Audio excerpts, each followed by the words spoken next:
Salve galera, firmeza! Hoje a gente vai trocar uma ideia aqui sobre alguns paradigmas da história tradicional e da nova história segundo Peter Burke em seu livro A Escrita da História. Na verdade, na introdução, no primeiro capítulo, que ele vai apresentar esses paradigmas, beleza? Vamos lá então, deixa seu like, seu comentário, sua sugestão, que é o pagamento vital que você faz aqui para o canal. Bom, primeiro ele vai diferenciar de modo bem genérico, né?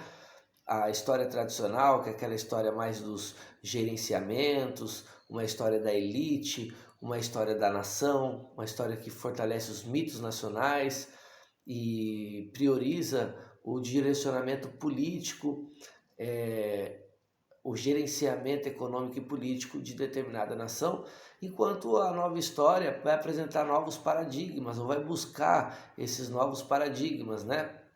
Uma história do trabalho, uma história rural, uma história cultural, uma história vista de baixo, como a gente vai ver aqui, né? Com novos problemas, novos objetos, novas fontes, novas abordagens, novas metodologias. Isso não significa que a história tradicional ela é pior do que a nova história, ou vice-versa, mas que a nova história vai ver como um tanto quanto limitada a história tradicional, e ela vai buscar dar novas perspectivas e novas abordagens para a história, beleza?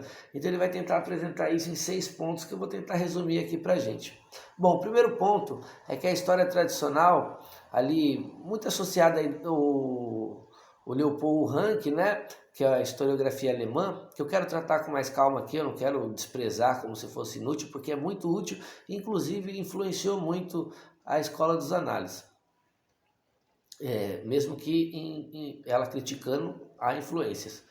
Então a história mais tradicional vai estar muito ligada à ideia da política, né? Uma história política e geralmente uma história do gerenciamento político de uma nação por parte das suas elites. Então basicamente ele vai contar a história das elites. Enquanto a nova história, que a gente pode chamar assim, vai se preocupar com todas as atividades humanas, ou seja, com uma dimensão cultural muito forte.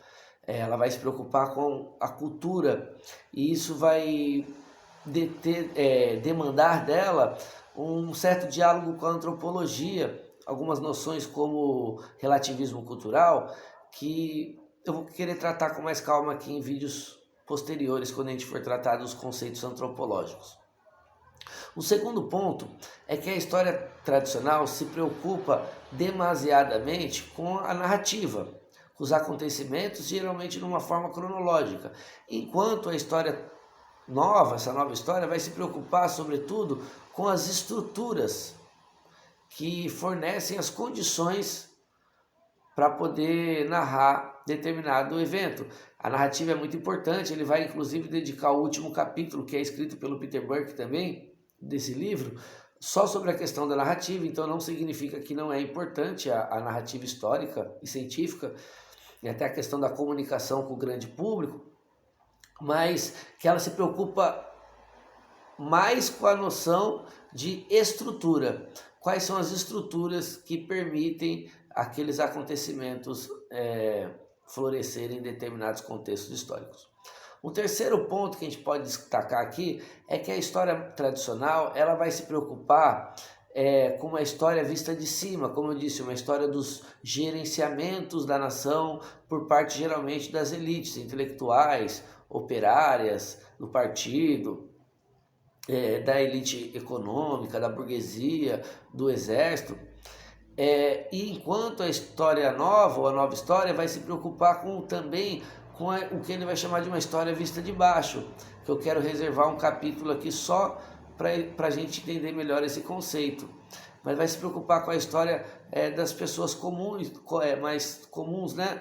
E até o ponto de desenvolver uma outra metodologia, ou melhor, uma outra abordagem, que é a microhistória também, que um dia eu quero tratar aqui.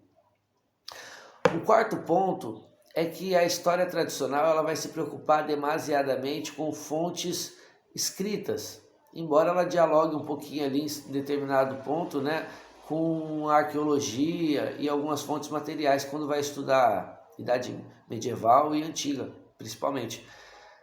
E a nova história vai querer ampliar a noção de fonte histórica, então vai trazer a dimensão de, além da escrita, né, que também vai ampliar com diários e algumas perspectivas mais pessoais, com cinema, fotografia, literatura. Eu mesmo cheguei a usar num artigo que eu escrevi sobre o anarquismo no Brasil no começo do século XX, final do século XIX, em São Paulo, né? O livro da Zélia Gattai, Anarquistas Graças a Deus, que é uma obra de literatura, mas ela trata a partir de memórias dela, né? Ali com os pais que eram anarquistas e participaram desse contexto. O quinto ponto que eu tive uma dificuldade para entender, e sinceramente eu achei que o Peter Burke resume de maneira muito grosseira, assim, que no sentido de que acho que daria para ele explicar melhor. Mas pelo que eu entendi o quinto ponto, a história mais tradicional, ela vai se preocupar muito com os acontecimentos, né? Com o que ele vai chamar de fatos históricos ou como realmente aconteceram. E a nova história vai se preocupar muito mais com as tendências, né? Que compõem aquilo, com questões coletivas e individuais que podem levar a alguns fatos históricos, alguns contextos históricos. Então é isso. A tradicional se preocupa demasiadamente com os acontecimentos, com os fatos, enquanto a nova história vai se preocupar mais com as tendências, assim como uma se preocupa mais com a narrativa e a outra mais com as estruturas, né? E o sexto e último ponto é a questão da objetividade histórica, que o historiador tradicional ele vai tentar te apresentar a história como realmente aconteceram, né? É uma frase muito famosa ligada à história tradicional. Os fatos de maneira objetiva, enquanto a nova história vê isso como uma irrealidade, como uma impossibilidade, a neutralidade histórica, né? Como se o historiador fosse neutro e ele não tivesse perspectivas próprias, né? E que isso não influenciasse. Às vezes falta, como eu disse num vídeo aqui sobre honestidade intelectual, é falta de honestidade intelectual, mas muitas das vezes é realmente uma crença do pesquisador. Então vai ver isso como um problema, né? Essa questão da suposta neutralidade. E é isso, né? Sempre um pé atrás com essa galera que fala, vou te mostrar a verdadeira história, seu professor mentiu para você. Não existe isso que a nova história propõe, né, cara? Que não existe a verdadeira história, a verdade histórica. Dá para se aproximar, claro, dos fatos, a gente quer chegar o mais perto possível da realidade, mas existem diversas abordagens, diversos pontos de vista que, ao analisar o mesmo fato, vai trazer perspectivas diferentes. Então o cientista ele apresenta mais problemas do que soluções. E quando apresenta soluções, busca apresentar de maneira metódica, respeitando alguns parâmetros, beleza? Então é isso, galera. Leia o primeiro capítulo aí do livro A Escrita da História, do Peter Burke. E essa é só a primeira parte do primeiro capítulo e depois eu vou gravar um vídeo sobre alguns problemas da nova história, porque a ideia aqui não é ficar elogiando como se fosse a solução dos nossos problemas. Tamo junto? É isso.